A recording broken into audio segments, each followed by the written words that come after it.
The views and opinions expressed by the hosts and the guests do not reflect those of the show, the management, and the company. Hello, sa ako dito, tamang oras mismo po ba ito? Martinez po ito. Aaksyonan po ba agad natin yan? Ora mismo. Tandaan nyo, ito yung dating airport.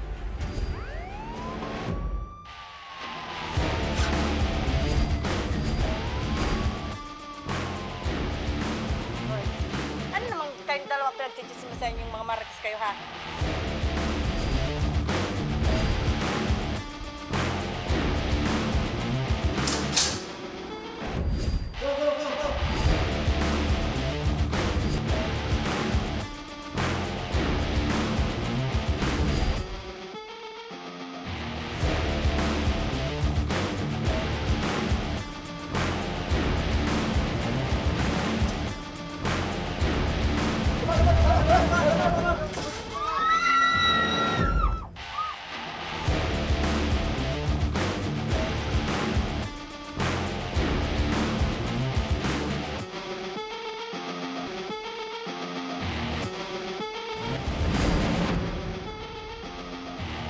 Magandang hapon sa iyo, partner, at sa ating mga masugid na taga-subaybay. Live na live po tayo ngayong araw ng Lunes para magbigay ng serbisyo publiko. Siyempre, partner, unang araw ngayon sa buwan ng Hulyo. Kumusta yung nakalipas na buwan mo ng Hunyo? June is very good to me, partner, and hopefully, etong buwan ng Hulyo, partner, ay maging nice ulit sa atin. Basta ako whole year round. Ayan. Siyempre, magandang- every month, yun ang kahilingan natin. And siyempre, the whole year. Yes. Magandang hapon rin sa iyo, partner. At siyempre, magandang hapon po sa ating mga sugid na mga taga-subaybay at taga-pakinig. Live po tayong napapakinggan sa 90.3 Radyo Uragon, Sursogon. 88.3 sa Catanduanes, 90.7 sa Legazpi City. At live na rin tayong napapanood sa ating YouTube channel. Napapanood rin tayo sa Congress TV tuwing alas 7 hanggang alas 8 ng gabi mula Lunes hanggang Biyernes sa PTV Digital Channel 14 sa Metro Manila, Channel 46 sa GMA4 The Back sa Channel 2 sa ABS-CBN TV+. Samantala sa ating unang problemang bibigyan ng aksyon ngayong hapon, isang Pinay na domestic helper sa Doha, Qatar, humihingi ng tulong sa ating programa dahil may tumutubo umanong bukol sa kanyang tuhod. Ang kanyang ahensya, inilipat lang daw siya ng ibang amo sa halip na ipagamot. So siguro naniniwala yung ahensya na pag nilipat ng ibang employer, Gagaling. mawawala yung bukol. Kasama natin ngayon sa studio si Analisa Dasal Grahida, ang kapatid ng OFW na si Mary Grace Dasal. Magandang hapon po sa iyo, Manay, Analisa. Okay na po yan, po Ma. yan. Magandang hapon din po sa inyong dalawa. Opo. Kumusta naman itong kapatid mo? Ngayon po, medyo nagtatrabaho pa rin siya kasi kailangan kasi inano siya, ilinipat na naman siya sa ibang employer. Pangatlo na niya po yon. Matagal na ba siya doon sa Qatar? 7 months pa lang 7 po. months pa lang. So, sa loob ng 7 buwan, pangatlong employer na. Pangatlo. Okay. Itong binabanggit na bukol, saan bang parte ito ng katawan ng kapatid mo? Ano po, actually, parang lahat ito May bukol. may parang maga. Namamanas. Ayan o. Namamanas po, yan po. So, hindi siya yung literal na bukol na isa lang, Hindi. kundi parang nagkakapantal-pantal. Opo, yun po Pero ang ano yan, niya. nanay, ay nakahawakan po niya na meron talagang mga bukol. Hindi naman po siguro, parang na ano niya, nahawakan niyang malaki talaga. Wala naman siyang so nakakapang. namamaga. Namamaga Okay. Ang po. tanong, nanay, yan bang sinasabing bukol-bukol sa binti ng kapatid mo ay kumikirot, masakit ho ba yan o makati? Kumikirot daw, lalo pag gabi. Kasi siguro pa, sa sobrang ano niya, pagod. Kasi kahit ganyan ang ano niya, Dire-diretso ang trabaho. opo, Tuloy-tuloy. diretso Ano yung po. trabaho niya po doon? DH po siya doon. So, all around siya? Opo. Okay. Taga-alaga Wala ng naman bata. po siyang nakukwento na siya po ay nadulas, na aksidente. Hindi po. Diyan lang talaga sa may parteng paa niya po itong namamaga. Opo. Okay. So tanong, bago ba umalis ito ng Pilipinas na kapatid mo kasi 7 buwan na, dati na bang may iniinda siyang sakit dyan sa mga binti niya? Wala pa naman po. Okay. Okay, matanong ko din, nanay, sa ibang parte ng katawan niya wala pong maga? Wala po. So posibleng bang may nakain lang din siya? Wala siyang nakukwentong ganon? Ano po, wala pong napukwento, pero mga 2 buwan na ata yan. Kaya So, hindi yun sa nakain 2 po. buwan na niyang iniinda ito. Parang ganun Ano po yung pagkakakwento niya sa inyo? Anong sabi niya? Masakit ito? Masakit. Tapos, yung una niyang, yung pangalawa niyang employer, dinala siya sa hospital. Oh, Pinacheck- mabuti naman yung pangalawa. Opo. Pina-check upan lang siya, pero hindi naman, kasi blood chem daw siya, hindi naman ginawa ng Ginawa. una. Kasi isinauli na naman siya sa agency. Kaya ngayon nasa pangatlo. Ngayon nasa pangatlo na naman siya. Okay. Mag-iisang Tanong, buwan nanay. po siya doon. Ito bang kapatid mo may pamilya dito sa Pilipinas? Opo, yung mga anak anak. lang po, isa. Walang asawa? Single mother po siya Single ngayon. mother. Pang-ilang kapatid niyo po ito, Nay? Bunso. Bunso ninyo. So, nung nalaman niyo po na ganito po yung nangyayari sa kapatid po ninyo, ano po yung unang aksyon na ginawa po ninyo para makatulong man lang sa kapatid po ninyo? Tumawag po ako kaagad sa Ako Bicol. Tapos tumawag So naman. kami po yung unang pumasok sa utak po ninyo na makakatulong po sa Pero Opo. yung agency niya hanggang ngayon walang ginagawa. Walang ginagawa pong action. Kaya yun, inano namin po dito sa Tabang Ora mismo kasi ano kami dito, talagang tiwala kami dito sa Ayun. Lagi nyo din po bang nakakausap itong kapatid nyo, Nay? paminsan-minsan lang po kasi busy siya nga. Kanina nga, mga alas 11, tulog pa sila kasi yung nagpagabi, nagbabantay siya ng bata. Maraming trabaho. Okay. Ano daw ang sabi ng agency niya? Wala po, nung isinauli daw siya doon, Kasi pinapagalit. alam na ng agency na may sakit siya. Opo, binibenta pa ulit siya. So walang aksyon, sa halip na tulungan na siyang makapagpagamot, inililipat lang siya ng... Opo. Ang So, ibig action sabihin nila, nito, partner, ano yan, ang ini-ignore lang nitong pangatlong employer niya kung ano yung nararamdaman ng kapatid mo. Alam mo kung bakit partner, naisip ko, kasi 7 buwan pa lang siya doon. Ibig sabihin, Nakatatlong employer na. hindi pa nakakabawi yung agency. So, kumbaga, kinukuha ng agency na... Sinasabak pa rin ng agency Sinasabak para, para syempre makabawi. makabawi sa ginastos nila. Nung nakakausap mo itong kapatid mo, kumusta naman? Ano yung pinagkukwentuhan nyo? Kumusta daw yung pagtatrabaho niya? maganda naman po, pati yung amo niya ngayon, maganda rin ang pakikisama sa kanya. Kaya sabi daw, mahirap niya pag may sakit kang nagtatrabaho ka. Kaya siguro inisip nga, baka ibalik na naman siya sa agency. Pag ibinalik siya, ibebenta na naman siya ng Pang-apat agency. ng employer yun. Opo, yun ang kinatatakot ibig niya. sabihin, yung amo niya ngayon naaawa sa kanya. Opo, naawa sa kanya. Mabait sa kanya Maswerte ngayon. naman sana siya sa mga employer niya. Opo. Kaya lang, partner, etong agency, nalaman ba ng agency na meron talaga siyang sakit na ganito? Opo, kasi pang 3 balik na nga sa kanya, sa May problema kanila. talaga yung agency, Okay. partner. So ngayon, nanay, lumapit kayo sa Ako Bicol Tabang Ora mismo. Ano po ang gusto nyo mangyari na mapauwi na lang ba yung kapatid nyo? Opo, ang gusto po namin, mapauwi na lang siya dito kasi sabi daw ng doktor na nag-check up sa kanya, dapat ipahinga. So dapat mag-uwi siya dito para makapagpahinga at dito magpagamot. Opo, kung may ipapagamot. Okay. Kung may perang pang So, Kung yun. may perang pangpagamot. Opo. Okay, so tingnan natin kung ano yung may bibigay naming tulong po sa inyo, nanay. Pero pagdating, partner, sa pagpapagamot, Ay, laging handa yung laging handa ang Ako Ako Bicol Bicol, sa nanay. pagpapagamot. Opo, Laging handa sige. po. At dito sa pagpapauwi, titingnan natin kung paano matutulungan kasi 7 months, ang partner. kailangan dito, partner, di ba, nung interview natin kay Atty. Si, kailangan na mag-issue ng certificate yung doktor doon na hindi na siya fit to Fit work. to work. So kapag nag-issue yung doktor doon, na tumingin sa Automatic, kanya, hindi partner. siya fit to work, automatic, sasagutin yung partner ng agency na makauwi siya. Opo, proseso, partner, yung kailangan natin, nanay. Pero ang pinaka-importante dyan, safe pa ngayon yung kapatid mo. At gusto natin makauwi siya dito ng Although, safe din. Opo. nahihirapan talaga siya magtrabaho. Naiika-ika daw po siya kasi yun nga na maga ng ano niya. Tapos yung kabilang nung isang gabi, masakit na naman daw yung kabila niya, kumikirot na rin. First Okay. time po ba ng kapatid yung lumabas ng bansa para magtrabaho? Mga pang 3 na. Dati mga na tatlo. po siyang Dati na po OFW. siya. Eto, Manay, para sa agarang pag-aksyon sa kabilang linya ng telepono, si Ma'am Maria Regina Angela Gallas, ang Director 4 ng Department of Migrant Workers Operations Support Bureau. Magandang hapon po, Director. Magandang hapon po, Sir Joshua and Ma'am Remy. Sa Opo. lahat po ninyong taga-subaybay po, magandang hapon po. Opo, bigyan lang namin kayo ng konting background. Yung pong OFW natin doon ay maga ang mga paa, maga ang mga binti, may mga bukol-bukol, kumikirot, nahihirapan na hong magtrabaho, lalo na't sumasakit paggabi. Nireport niya na po sa kanyang agency na gano'n ang kalagayan niya, pero ang ginawa ng agency, sa halip na ipagamot or tulungan, inilipat lang ng ibang employer. In fact, sa loob ng 7 buwan niya doon sa Qatar, pang 3 employer na ito na pinasahan nitong agency.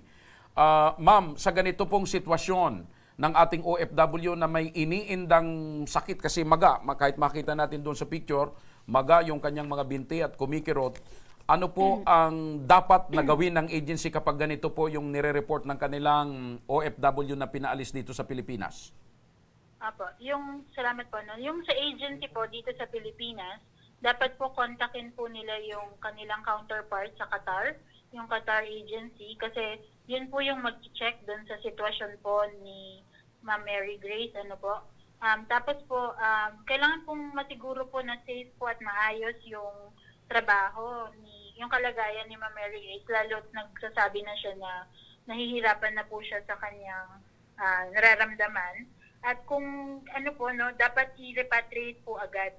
Hindi po tama yung nililipat-lipat po siya ng employer, lalo na kung may iniinda na po siyang sakit. Priority po natin yung welfare po ni Ma'am Mary Grace, ang mga ganong klaseng pong mga workers. Opo, kasi ma'am, ang ginawa pala ng employer, naawa yung pangalawang employer dito, yung una at saka pangalawa, sa halip na papagtrabahuhin pa nila yung OFW, isinurrender nila doon sa foreign agency.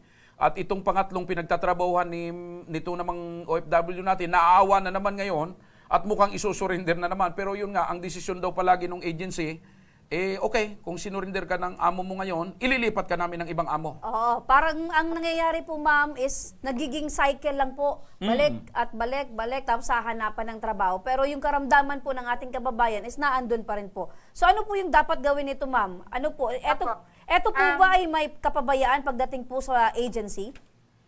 We can check that, ma'am. So, ngayon po ang ginawa ko, no, before po kayo tumawag, I already reported the case po sa ating labor office sa Qatar. Ipapatawag po yung agency para po mag-report po sa Migrant Workers Office natin sa Doha. Nabanggit na po namin yung kalagayan ni Ma'am Mary Grace. At kung mapatunayan po na hindi po binigyan ng karampatang tulong si Ma'am Mary Grace, pwede pong suspendihin diretso yung agency. Bukod po doon, kami dito sa Department of Migrant Workers po sa Central Office, we will call the Philippine Recruitment Agency, nasa records po namin ito, para po i-check, no, kung sila po rin ay hindi tumulong kay Ma'am Mary Grace despite yung reports niya, ipapa-suspendi po natin sila kung may kasalanan po, no, at iutusan po natin na i-repatriate na agad si Ma'am Mary Grace. Opo. Ayun. So, Din po dapat yun ng agency, pero kung hindi po sila sumagot, kami na po ang bahala. ayun. Opo. So sa madaling sabi po nito Ma'am Maria, if in case po maging maayos na lahat ng ginawa po niyong investigasyon, wala pong aalalahanin yung pamilya ni Mary Grace, even si Mary Grace po wala pong gagastusin dahil dapat po ang sasagot po nito yung agency. Pero if not, gumawa ng paraan yung agency, kayo na po yung bahala, ma'am. Kami na pong bahala, no? So, Ayun. lang pong sa family po ni Ma'am Mary Grace, naririnig ko po kanina, we also have to check din po and be sure, buti kung sabi niyo po mabait naman yung kanyang employers, we just have to make sure po na wala pong travel ban sa kanya in case. Meron po kasing ganyang cases na dahil umalis po yung worker, binibigyan nilang travel ban, so medyo may delay po yung pag-uwi kasi kailangan pong asikasuhin mo ng malift yung travel ban. Ayun. Pero kung maayos naman po yung employers nila at hindi naman po bibigyan ng travel ban si Ma'am Mary Grace, pwede pong magstay si Mary Grace kung gugustuhin niya po dun mismo sa shelter natin sa Qatar, under po ng Migrant Workers Office, habang hinihintay po na maiuwi po natin siya dito sa Pilipinas. Ayun. Opo. Maraming salamat po, Ma'am Maria Regina. Nakahinga ng maluwag itong kapatid, ma'am. Very, Talagang oo. napakaganda ng paliwanag ni ma'am. Napakaganda, napakalinaw at nakita natin po. At may assurance na yes, tutulungan. yun po. Assurance na matutulungan itong ating kababayan. Ma'am Maria Regina Angela Gallias, ang Director 4 ng DMW. Maraming salamat po sa inyo, ma'am. At umaasa po kami na ito pong ating kababayan ay makakauwi po sa lalong mas madaling panahon. Mabuhay po kayo, ma'am. Thank you so much, ma'am. Thank you po. Okay. O, nanay, napakinggan nyo. Opo. O, yun na. Reported na. Tumawag na doon sa Doha. Inaasikaso na. Kung mapatunayan po na may kapabayaan yung agency, ang sabi suspindihin. At higit sa lahat, dapat ay sagutin daw nila yung pagpapauwi sa kapatid mo. At kung hindi naman sasagutin ng agency, sasagot na ng gobyerno. Opo. Okay? Maraming salamat po sa Ako Bicol, Tabang Ora mismo kasi sa loob ng 2 araw lang na na kaagad ang problema namin para sa kapatid namin. Maraming salamat po. Opo. Ayun. So, nakikita nyo na po, ma'am, yung liwanag. At Sobrang liwanag na po. Maliwanag pa sa buwan. Iyan po Ayan. ang gusto ni Congressman Saldico, Congressman Jill Bungalon at Kong Yorme Pido na lahat ng lumalapit sa Ako Bicol, Tabang Ora mismo at sa Ako Bicol sa abot ng makakaya at sa pinakamabilis na paraan ay gawan po ng paraan. ano po yung tawag nyo, ma'am, sa kapatid nyo? Grace. Grace, may mensahe ka po para sa kanya. Opo. Grace, huwag kang mag-alala. Nandito na si ate mo. Tinutulungan ka na ng Ako Bicol, Ora mismo. Talagang Ora mismo. Ayun. Agad-agad. Opo. Okay. So, maraming salamat din po, nanay, Sa tiwala. pagtitiwala. Opo. Mabuhay po. Maraming salamat At din sabayan po po sa natin ang panalangin na okay yung kapatid mo. ha? Opo. Mga ka-action, samantala, dumako naman tayo sa National Capital Region Action Center Satellite Office. Live muli nating makakapanayam mula sa Kongreso si Sir Rudy Vizcaya, ang coordinator ng Ako Bicol Party List. Magandang hapon po sa inyo, Sir Rudy. Magandang hapon po naman din sa inyo po yan, sa Bicolan. Lalo na po sa inyo. Apo, kumusta po kayo ngayon, Sir Rudy? Ito po, andito naman po tayo sa dating People's Day ngayon sa Congress upang ipagkalog na naman natin ang mga assistance, mga galing sa Ako Bicol Party List. Opo, speaking of assistance, Sir Rudy, kasama mo po ngayon, katabi nyo ngayon, si Jose Rodriguez Jr. Ang kanyang hinaing ay para sa kanyang ina na lumalaban ngayon sa stage 4 lung cancer. Magandang hapon po sa Jose. Magandang hapon din po. Opo, Jose, kumusta po ngayon ang kalagayan ng nanay mo po? Actually, ngayon po, bali, nahihirapan po ito kanina. At inuubo po. Pagdating lang po siya, pagkatapos ng bibig niya sa likod, pagkatapos yun, nataksin po ang mga katawan niya. Apo, Sir Jose, pwede po pakilapit nung mouthpiece po ng inyo pong earphone. Natatakpan ng Ayan. kanyang balikat. Ayun. Okay. So, sa muli po, kumusta po yung kalagayan ng nanay po ninyo? Bali, sa ngayon po, bedridden po si nanay. Tapos hindi na po siya gaano nakakakain kasi po, dahil po sa dinaramdam niya na lung cancer, pag halimbawa po, pag umuubo siya at kahit na hindi naman po ganun, talagang masakit po yung dibdib niya hanggang likod. Opo. Tapos pati po mga katawan niya, ma'am. Opo. Kailan pa po ninyo nalaman na stage 4 na po itong cancer ni nanay? Yes po, kasi kailangan po na chemotherapy po siya sa NKTI. Bali, kailangan po niya ng 3.4 million na 6 session. Bali, 570,000 po ang per session. Opo. Kaya lumalapit po kami po dito sa Ako Bicol Ora mismo Opo. na So, matulungan po sa malaking halaga yung kakailanganin po ninyo, Sir Jose. Matanong ko lang, Sir Jose, kailan nyo po nalaman na stage 4 cancer na po itong dinaramdam ni nanay? Ito po, bali, nung bago po magpasko nung nakaraan, doon lang po na-declare na na stage 4 lang cancer na sinay. Kasi sinatingin po namin sa NKTI kasi may problema po siya sa kidney, parang naapektuhan na po yung bato. Bali, doon po nila sinabi na stage 4 lang cancer na rin po si nanay kasi wala pong tigil ang ubo. Nung wala pa pong karamdaman si nanay na ganito, naninigarilyo ba itong si nanay? Meron po ba siyang bisyo? Ay, hindi po, ma'am. Kasi nung bata po kami, nagtitinda po sa kalsada ng painting po yung nanay ko para sa ikabubuhay namin. Nagpe-paint po yung tatay ko, tapos ibebenta po niya sa kalsada, ma'am. Naglalakad-lakad po siya sa mga kalsada, tapos nagpupunta-punta po sa mga building po para ibenta po yung gawa po ng tatay. Ayun. So, maraming sideline ang ginagawa ni nanay. So, maaari partner na natutuyuan ng pawis at marami pang factor kung bakit ganon. Kumusta naman po yung hanap buhay po ninyo, tatay? Alin po? Kayo po ba may trabaho? Isa po akong kidney transplant, ma'am. Bali, naglalakad rin po ako ng mga gamot ko. Pag halimbawa po naglakad ako ng gamot ko, sinasabay ko na rin po si nanay. Ayun po. So dalawa po ang iniisip nyo, tatay, sa inyo po at para kay nanay. Yes po.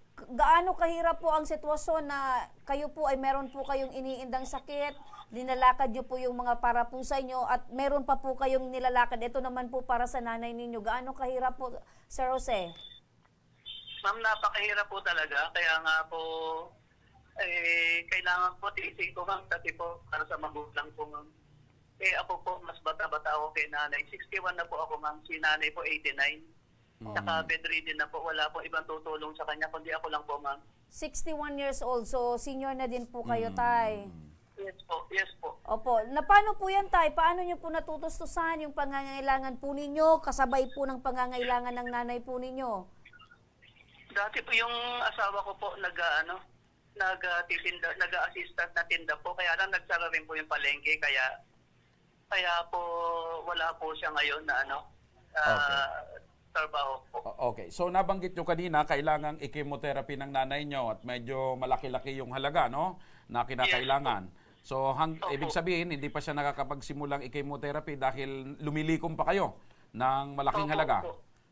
Opo. Okay. So ngayon ay lumapit po kayo diyan sa Ako Bicol Party List, Tabang Ora mismo, kaharap nyo si Karudi Vizcaya. Matanong lang natin si Karudi. Karudi, napakinggan nyo ho ba yung pangangailangan itong nanay? Karudi? Opo. So ano po ang maitutulong natin, Karudi? Ayun po kanina, umaga, ito si Sabayan Jose, tumulong sa ating tanggapan dito sa Congress upang humingi ng tulong sa Ako Bicol Party List. At taliban, dahil pinakita sa atin ang kanyang mga dokumento, ito naman talaga kailangan ng tulungan at napakalaki ang kanyang babayaran sa ospital. Mahabot po ng 3 milyon. Ora mismo, ng paggawa kagad ng ating Congressman Saldico, ng 100,000 piso para sa kanyang gamutan. Ayun! Ora mismo yung pagtugon ng Ako Bicol, Karudi. Opo, bigyan kagad ng ating Congressman Saldico ang kanyang karaingan sa kanyang ospital para tuloy-tuloy ang gamutan. Kaya pinagkaluban siya ng 100K. Maraming salamat po. Opo. So, Tatay Jose, 100,000 pesos po na guarantee letter ang ibinigay po sa inyo or ibibigay sa inyo ng Ako Bicol Party List. How about, Sir Rudy, itong pagpapakemotherapy ni nanay? Kaya din bang sagutin ng Ako Bicol? Opo, ang sabi po ng ating congressman, sabi niya, huwag kayo mag-alala, ang grandihan ng Ako Bicol Party List, kami taos pusong tutulong sa inyo. Maraming salamat. Opo. So, yan pong tulong na 100K na guaranteed letter, Karudi, ngayon ay madadala na po. Opo, hindi po siya lalabas dito sa ating tanggapan na hindi niya bitbit yung 100K na pinakalob sa kanya ni Congressman Saldico. Maraming salamat. Ayun. So, Sir Jose, asahan nyo po mula sa Ako Bicol Party List na yan pong guarantee letter ay hindi daw po kayo makakalabas niya na hindi nyo po bit-bit yan. So, aalalayan din po kayo ng aming team dyan para po ay yung tulong mula sa Ako Bicol Party List ay ganap na po ninyong mahawakan, ganap niya po ninyong magamit para po kay nanay. Maraming salamat po. Okay. Mga kaibigan, sa pagbabalik ng Ako Bicol Tabang Ora mismo, isang public school teacher na nagkaroon ng sakit sa puso ating tutulungan live. At isang construction worker na nadula sa kanyang pinagtatrabahuhan at isang buwan ng nasa intensive care unit ating bibigyan ng Ora mismong tulong. Kaya wag kayong bibitaw dahil magbabalik pa ang Tabang Ora mismo.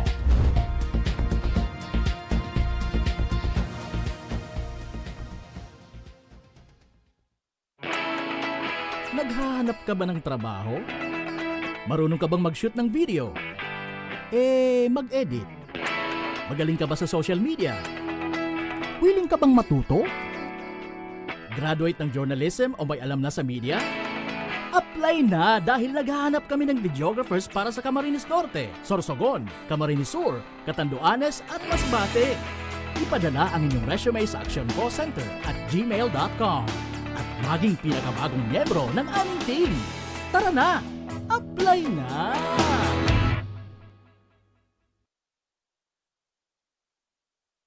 Daan-daan na po ang mga nakapagtapos at may mga kanya-kanya ng propesyon. Sa kanilang pagpupunyagi, walang masidlan ang kanilang mga ngiti. Yun at sa Gabos, nagpapasalamat po ako sa AKB. Gusto ko lang po magpasalamat sa Ako Bicol sa opportunity na tigtatao po araw po sa kuya na estudyante. Dahil naandyan lang, katuwang lagi, Ako Bicol, katabang na, kasurug pa. Hindi rin nagpahuli sa pagtugon sa mga pangailangan ng ating mga healthcare workers at mga frontliners. Sa simula pa lang nitong pandemya, hanggang sa ngayon, walang humpayang pagtulong. Ay, nagpapasalamat po ako sa pagtaon ng tabang hali sa Ako Bicol Party List. Salamat kong dakula sa duwang congressman. Tayo nakakatabang sa mga sa gabi. Maaasahan, Ako Bicol, katabang na, kasurug pa. Tucked away in the province of Albay, known for its perfectly shaped Mayon volcano, Misibis Bay Resort, a locally owned 5-hectare private island resort. The resort is ready for all those looking to balance tranquility and adventure. This tropical destination is where guests can either choose to relax under the palm trees or have an adventure under the sun.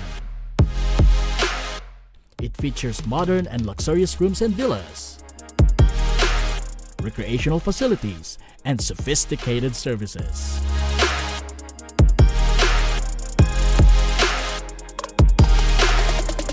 Come and experience Misibis Bay Resort, your tropical island getaway.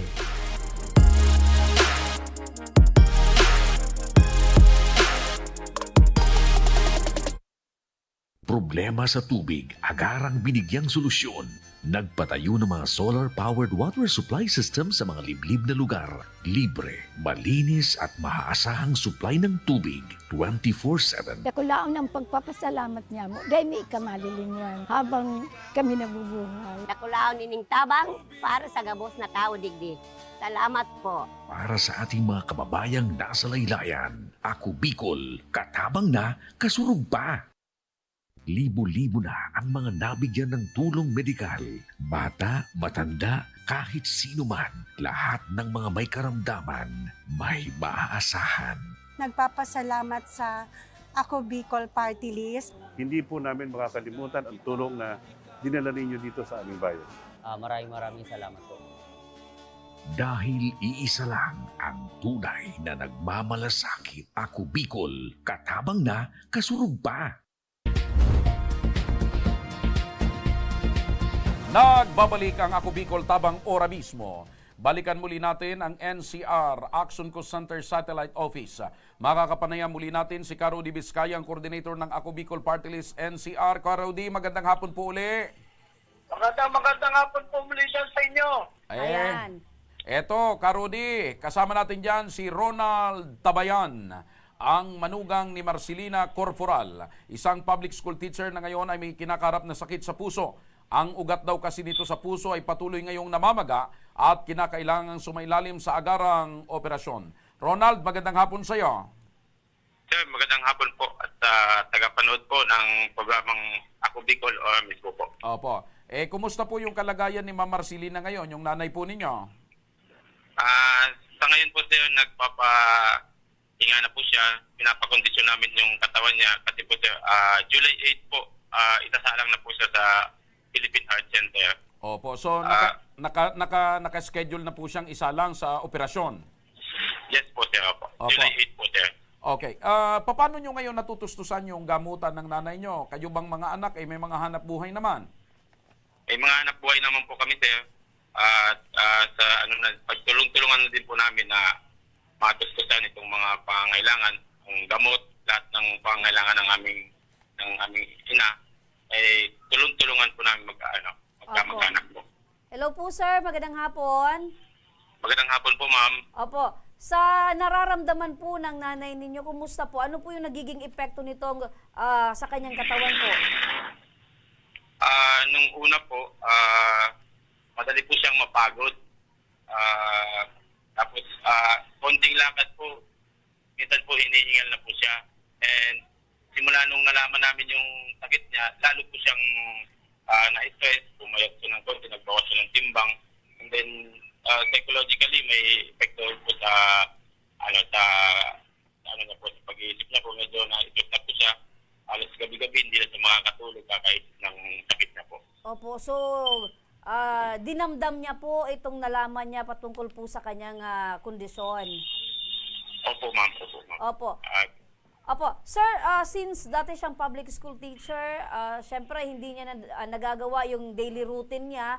So, ano yung madalas niya pong sinasabi po sa inyo patungkol po sa kanyang trabaho, sa kanyang daily routine? Ang naging naman po, ma'am, na patuloy siyang pumapasok. Pumapasok po sa school. Nakikiusap na lang po sa principal na huwag na siyang magtuho po. Kumbaga, nasa school lang po siya. Okay. So Non-teaching na muna siya for the pero meantime. ibig sabihin po, papasok pa siya sa trabaho hanggang ngayon? Opo. Siyempre, partner, mahirap, partner, yung ilang taon na yun talaga yung daily routine mo. Sir, matanong ko lang po kasi siyempre napatingnan nyo na po sa doktor, itong nanay po ninyo. Opo. Ano daw po yung sabi ng doktor patungkol sa kanyang kondisyon? Ang sabi po ng doktor, ma'am, ang kanyang ugat sa puso, yung tinatawag na aorta daw po, yun nagsusupply ng dugo papunta sa kanyang tiyan. Yun po ang lumaki. Kasi ang sabi ng doktor, ang normal size lang po talaga nun is nasa 3.8. Ngayon po, ang size na po niya is umaabot na po ng 8 cm. So, halos doble na po ang laki. Opo, Ngayon po, pag dumoble yung dumoble yung laki, syempre doble din yung sinusupply na dugo na hindi na nakokontrol ng katawan. Kaya nagkakaroon ng abnormalities. Yes, ma'am. Tapos, ma'am, medyo super nauunat yung ugat. Numinipis po. Okay. And then, may tendency na konting lang po siya, pwede siyang pumutok. Okay. Magiging aneurysm po siya.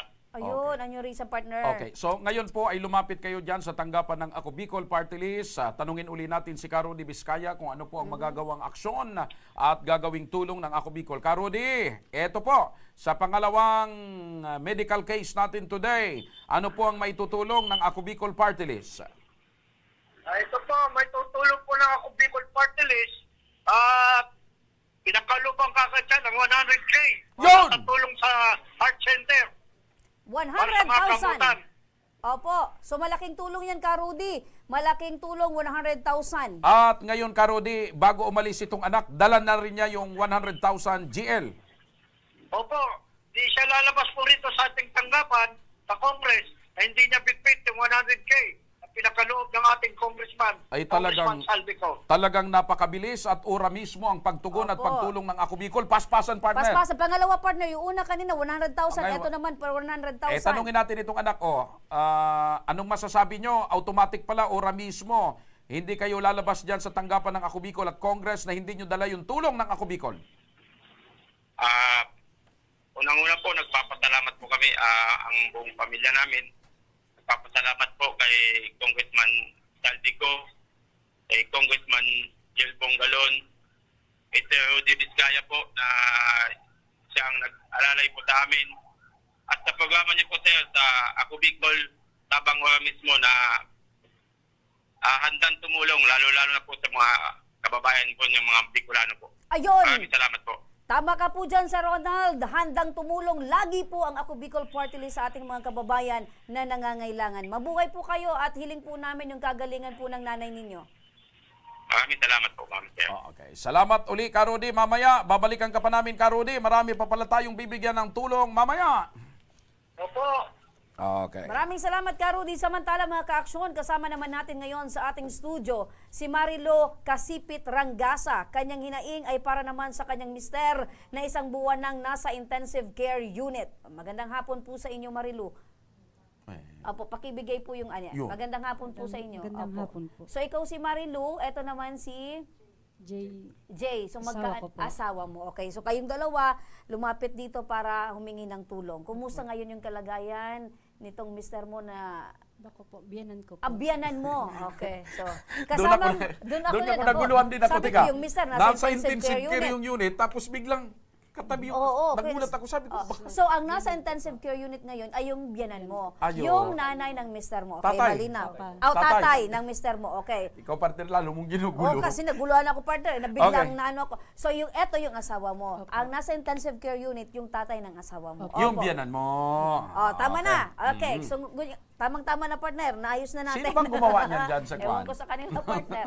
So, kumusta po ngayon yung kalagayan po nitong biyanan mo? Nasa ICU po siya ngayon. Opo. Tinubuhan po siya. Maaari nyo bang maikukwento? Ito pa anak siguro ang pakwentuhin natin. Okay, eto. Brad, anong pangalan niyo po? Jay Ismaw po. Anak po ako ni Oh, Danilo. pasensya ka na ha. Ikaw yung muntik na mailagay sa ICU dahil doon sa pagkakasulat ha. Okay. So kumusta yung tatay mo ngayon? Sa ICU pa po, sir.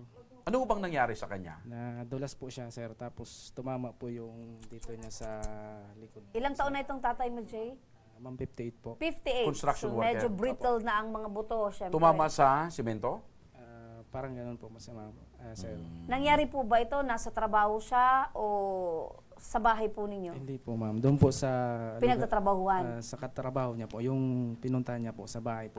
So out of work na? Opo, ma'am. Okay. Pumasyal sa pinagkatrabaho niya? Opo. Ang nag-shot-shot sila? Ano? Ay, hindi po. May ano lang po Kinuha. siya. May sadya po siya doon sa katrabaho niya. Tapos so, nadulas? Paano nyo nalaman na etong nangyari sa tatay ninyo? Hinatid po siya doon ng mga kasamaan niya po. So sa pag bahay. galing doon sa pagkakadulas, hinatid pa sa inyo? Opo, sa bahay po ng nanay ko. Imbes idiretso sa ospital, doon muna sa bahay ninyo? Opo. Okay. Kailan pa ho ito nangyari? June 2 po. Sir. So mag-iisang buwan na bukas. Okay? So, ayun. So, ngayon, paano nyo natutustusan yung pagpapagamot dito sa tatay nyo? Sa ano po, sir, nanghihingi po kami ng mga tulong sa kamag-anak. Ilan ho ba kayo magkakapatid? Sa ano lang po, ako lang po, sir. Ikaw lang? Nag-iisang anak ka, sir. Opo. So, humihingi kayo ng tulong sa mga kamag-anak? Opo. Kayo, sir, ano yung trabaho po ninyo? Doon po sa amin, habal-habal lang po, ma'am. Ay, wag mo pong ilalab. Walang lang, mahirap maghabal-habal. Mahirap maghabalab. Init, ulan. Lalo na kung ang nakasumakay sa iyo, chicks, naku, napakahirap maghabal-habal. Ikaw talaga pa rin, dyan Ay, yung di, mamisis. kaya nga, delikado. Pag habal ka, may asawa ka. Mhm. Pag may sumakay sa yung chicks, dalawang problema mo.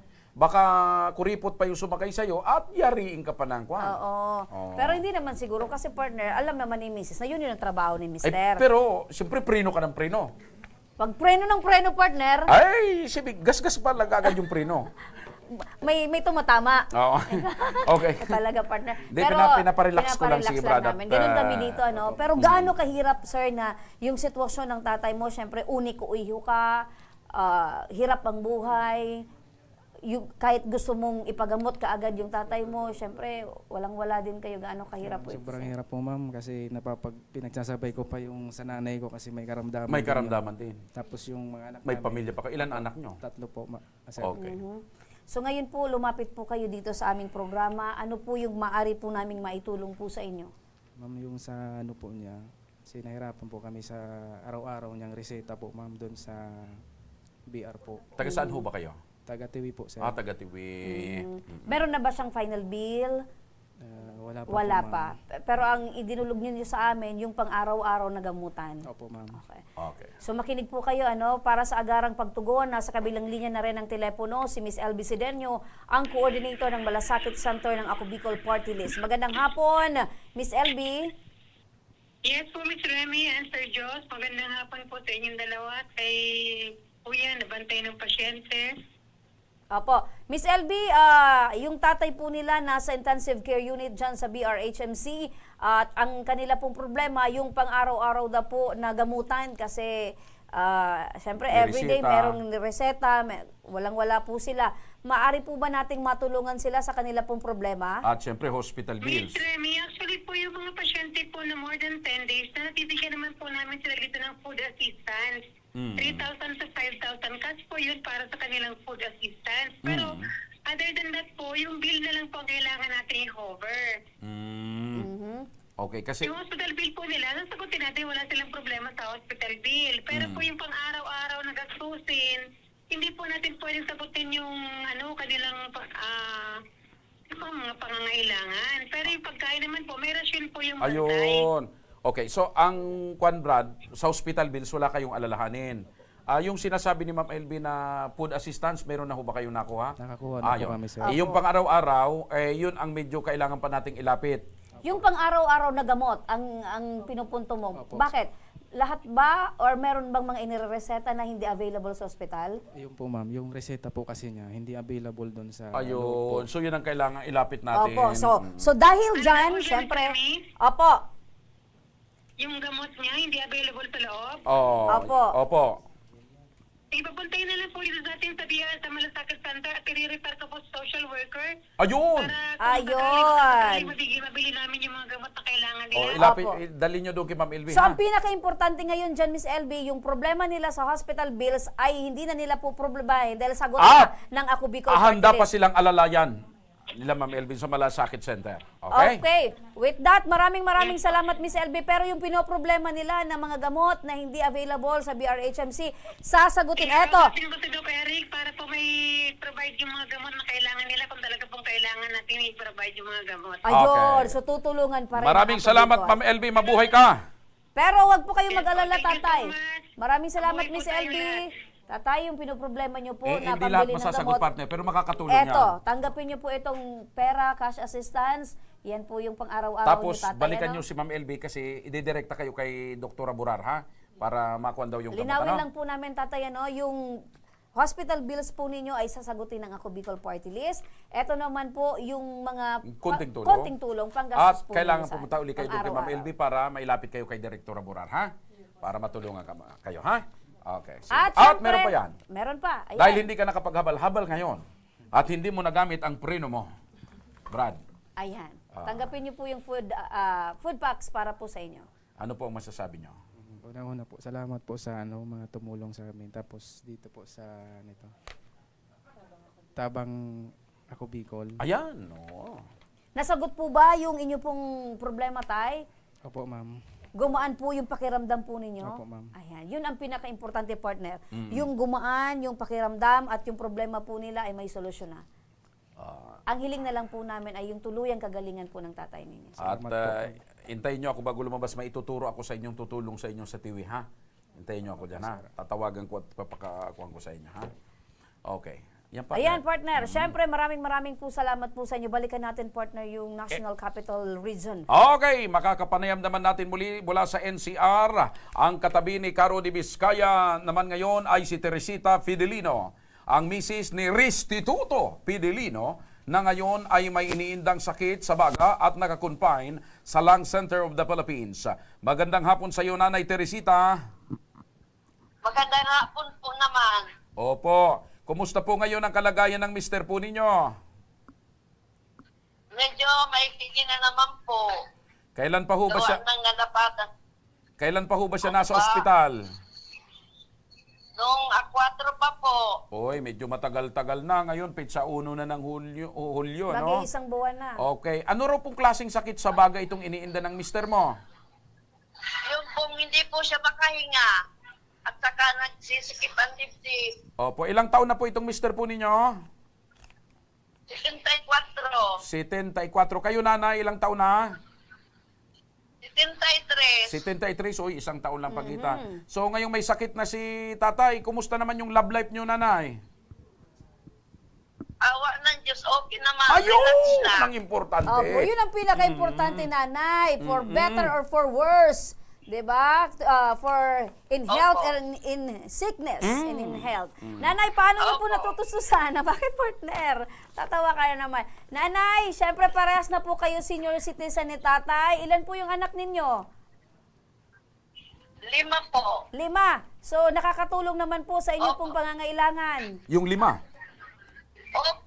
Opo, nakakatulong naman po yung mga anak ko. Sapat naman po yung mga naitutulong nila.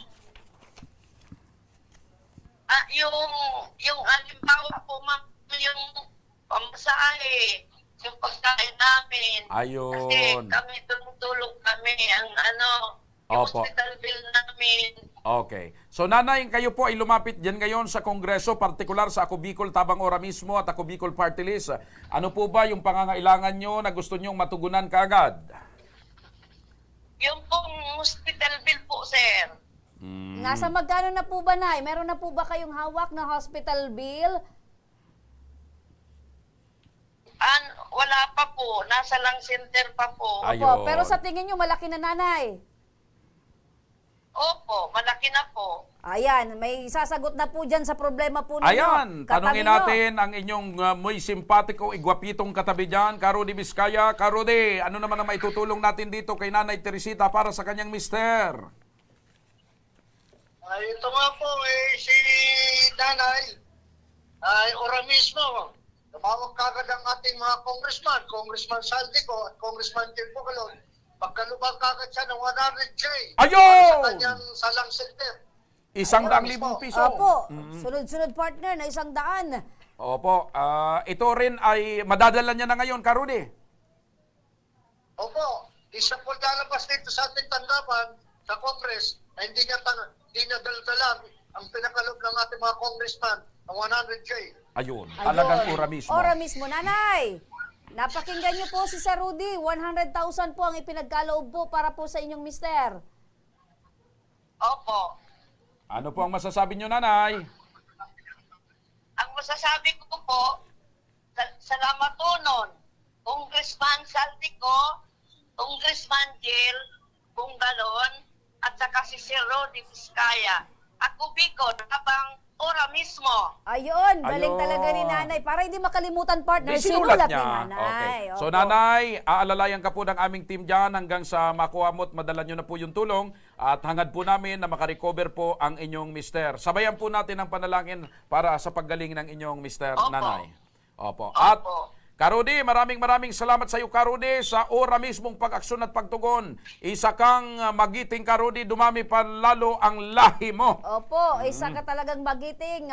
Tumanda na si Karudi sa pagbibigay ng tulong, partner, sa ating mga kababayan. Humayo ka, Karudi, at magpakarami. Kaya pa ni Karudi magpakarami. natin. Ako Bicol Party List. Katulong na, kakampi pa. Maraming salamat, Sir Rudy. Mabuhay ka dyan sa National Capital Region. Sa mga may problemang legal at medikal na nais humingi ng tulong sa ating programa, maaari po kayong magsadya sa aming tanggapan sa ground floor ng Embarcadero de Legazpi, Victor Village, Legazpi City. Bukas po ang aming tanggapan mula Lunes hanggang Sabado alas 8 ng umaga hanggang alas 5 ng hapon. Sa mga nasa Metro Manila naman po at kalapit na lugar, maaari po kayong humingi ng tulong sa Action Call Center sa North Wing ng Batasang Pambansa. Magpunta lamang po kayo tuwing araw ng Lunes alas 8 ng umaga hanggang alauna ng hapon. Maaari na rin po kayong magtungo sa Ako Bicol Tabang Ora mismo ni Congressman Saldico sa Camarines Norte, sa Provincial Capitol Building, Barangay 3, Daet, Camarines Norte. Para naman sa mga taga Camarines Sur, maaari na rin po kayong dumulog sa Zone 2, Tagungtong, Goa, Camarines Sur. Bukas po ang aming tanggapan mula Lunes hanggang Biyernes, alas 8 ng umaga hanggang alas 4 ng hapon. Maaari din po kayong magpadala ng mensahe sa aming official Facebook page na Ako Bicol Tabang Ora mismo. Kahit anong reklamo po ay aming tinatanggap. Huwag niyo rin pong kalimutan na i-follow ang aming mga official social media accounts sa aming Facebook account, YouTube at TikTok account, Ako Bicol Tabang Ora mismo. Hanggang bukas mga ka-aksyon, sama-sama nating aksyonan ang mga problemang medikal at legal. Ako po si Remy Araneta Mindones. Ito po ang programang may paninindigan at patuloy na tutugon sa inyong pangangailangan. Ako po si Mr. Siram, Joshua Martinez. Maraming salamat. God bless Bicolandia. Mabuhay. Magandang hapon at salamat. Ito ang Tabang Ora mismo. Action ko sa mga nangangailangan. Action ko lahat ay dadamayan. Noon at ngayon tayo'y sinamahan. Action ko patuloy na magsisilbi. Action ko sa mga nangangailangan. Action ko